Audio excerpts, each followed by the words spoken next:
Kawan-kawan semua, bapak-bapak, ibu-ibu sekalian, kita sekarang sedang berada di depan gedung Komisi Pemilihan Umum. Kenapa kita datang ke sini? Karena kita percaya dengan KPU. Benar nggak? Karena kita percaya dengan KPU. Karena kita percaya dengan KPU. Kita percaya KPU curang. Betul. Kita percaya KPU curang. Jadi kita datang ke sini untuk mengingatkan bahwa negeri ini dalam bahaya.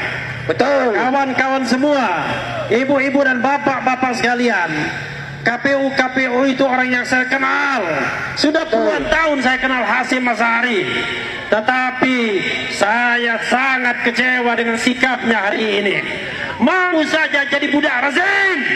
Mau saja jadi budak rezim. Kita tahu bahwa dari awal rekrutmen KPU itu abal-abal.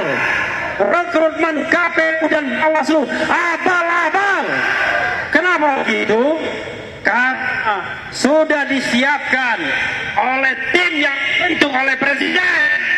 Ketuanya mantan deputi KSP, Kantor Staf Presiden. Anggota-anggotanya orang dekat Presiden semuanya. Betul. Bagaimana mungkin akan mendapatkan KPU yang jujur, berintegritas dan independen? Yang ada adalah KPU yang mengakali pemilu ini, tidak berani membuka sirekap. Sobat semua, kawan semua, ada sidang di Komisi Informasi. KPU tidak berani datang untuk menjelaskan soal real count, untuk menjelaskan soal sirekap dan lain sebagainya. Kenapa begitu? Saya mulai satu-satu ya. Sirekap itu benar alat bantu. Sirekap itu hanya alat bantu. Sirekap hanya alat bantu, tapi alat bantu kecurangan. Sirekap alat bantu kecurangan, bukan alat bantu untuk menunjukkan bahwa pemilu itu jujur dan adil. Betul. Itu ada mobil mewah masuk di KPU. Mobil siapa itu? Jangan-jangan mobilnya Hasyim Asy'ari. Dan memang KPU nyaman hidupnya, digaji negara besar, diberi honor besar, diundang seminar, dikasih honor dan lain sebagainya. Karena itu dia tidak berkepentingan terhadap pemilu yang jujur dan adil. Jadi sobat era sekalian, kalau misalnya KPU berani membuka sirekapnya, audit sirekap, mengapa Cina terlibat di dalam sirekap misalnya? Itu menjadi suatu soal yang sangat penting kita masalahkan. Mengapa KPU Depok mengatakan bahwa seolah-olah sirekap itu bisa jalan sendiri? Ada pihak-pihak dengan mengendalikan sirekap. Jadi kawan semua, ibu-ibu dan bapak-bapak semuanya, kita sudah diorkestrasi kecurangan ini. Tidak hanya ketika pemungutan suara, tetapi ketika KPU dibentuk. Ketika KPU dibentuk sudah curang. Sahabat semuanya, kawan semuanya, selain KPU, agen kecurangan lain adalah Mahkamah Konstitusi. Sekali lagi kita ingatkan, Mahkamah Konstitusi agen kecurangan. Tetapi di antara hakim-hakim Mahkamah Konstitusi masih ada 1-2 hakim yang paling tidak yang lurus. Hakim yang lurus itu mau dipermasalahkan, mau ditembak, mau di DKPP-kan, mau dikode etikan.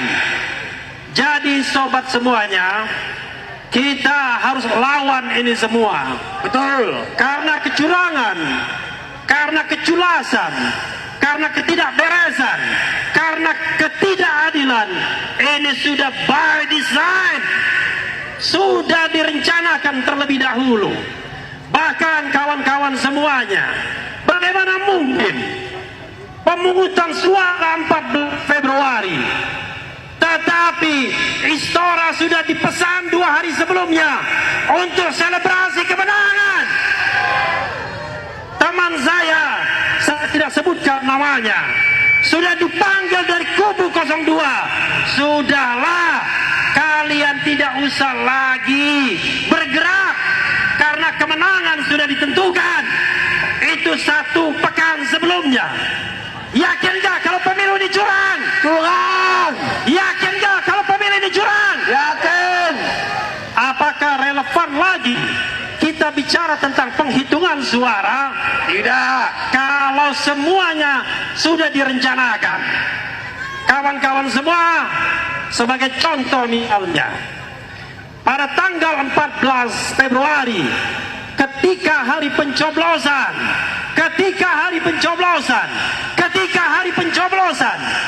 hanya beberapa jam, 1-2 jam setelah penghitungan suara, langsung diketahui hasil pemilu.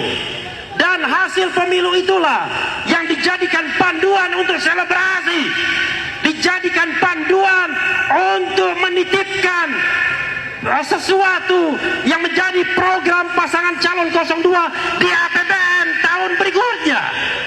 Maka ini sangat menganehkan. Bahkan Presiden Jokowi konon kabarnya sudah menitipkan 4 nama untuk masukkan kabinet 02. Mereka ini jangan-jangan membantu dalam kecurangan tersebut. Betul. Dengan segala hormat kepada bapak-bapak polisi yang menjaga kita di depan, 4 pejabat tersebut yang dititipkan, saya dengar 1. Sekretaris Negara Pratikno. Betul. 2. Menteri BUMN Erick Thohir. 3. Menteri Investasi Bahlil. Betul. Dan keempat, saya sangat sesalkan Kapolri Jenderal Listio Sigit. Ada apa? 4 pejabat ini harus dititipkan untuk kabinet ke depan. Ada apa? Apakah ada makan siang gratis? Ada pesanan. Apakah ada makan siang gratis? Tidak ada. Semuanya sudah didesain. Karena itu sebenarnya ketika kita demo di depan KPU, kita hanyalah demo di depan boneka. Hanya di depan boneka kecurangan. Enggak penting sebenarnya KPU. Tidak penting Hasyim Asyari. Tidak penting semua anggota KPU. Karena yang paling penting kita lengserkan adalah Joko Widodo. Lengserkan Jokowi. Negeri ini akan hancur kalau kita tidak lawan dari sekarang.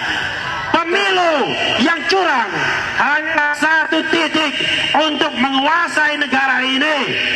Besok-besok semua pemimpin negara ini hanya akan ditentukan oleh segelintir oligarki. Karena itu kita harus lawan. Tolong teriakkan kawan-kawan semua. Kalau saya katakan lawan, kita katakan lawan, ya. Allahu